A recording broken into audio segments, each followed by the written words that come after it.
নিজের জন্য সময় বার করা কিন্তু আমাদের প্রত্যেকটা মানুষের জন্যই ভীষণ জরুরি। কারণ আমরা যদি নিজেদের জন্য সময় না বার করতে পারি বা মি টাইম না বার করতে পারি, সেই মি টাইমটা কিন্তু এসে আমাদের কেউই দিয়ে যাবে না। সুতরাং সবাইকে বলবো, সবাই নিজেদের জন্য কিছুক্ষণের সময় বার করে নিও। তো সেদিনকেও আমি চলে গেছিলাম একটু নিজের মতন একটা দিন একটু মি টাইম কাটাতে।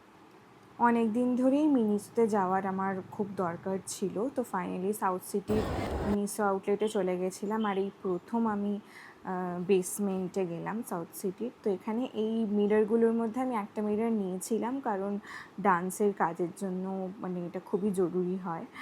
আর এই দেখো, এই প্লাশিসগুলোর দেখে, সফট টয়েসগুলোর দেখে তো আমি প্রতিবার আসি আর পাগল হয়ে যাই, আর মনে হয় নিয়ে যাই, বাট নিয়ে যেতে পারি না। যাই হোক, এখানে একটা নতুন জিনিস দেখতে পেয়েছিলাম। মিনিসোতে গেলে বারবির সেকশনটা অবশ্যই তোমরা একটু চেক আউট করে দেখতে পারো, বিশেষ করে বাচ্চাদের খুব ভালো লাগবে। টুকটাক কিছু কাজের জিনিস নিয়ে নেওয়ার পর আমার পেয়ে গেছিলো ভীষণ খিদে, আর এখানে চারিদিক থেকে সুন্দর ব্রাউনির স্মেল আসছিলো, ভালো ভালো খাবারের স্মেল আসছিলো। তো আমি সোজা চলে গেলাম ফুড কোর্টে। আর ফুড কোর্টে গিয়ে আমি ম্যাকডি থেকে অর্ডার করে নিয়েছিলাম একটা ওদের মিল, ছোটোখাটো আমার একজনের খাওয়ার মতন। আমার এমনিতে খুব বেশি খিদেও ছিল না, তো দারুণ ছিল। তারপর নিজের মতন একটু ঘোরাঘুরি করে ফাইনালি ট্রেনে করে চলে এসেছিলাম বাড়ি। আর কেমন লাগলো তোমাদের ভিডিওটা অবশ্যই কমেন্ট করে জানিও।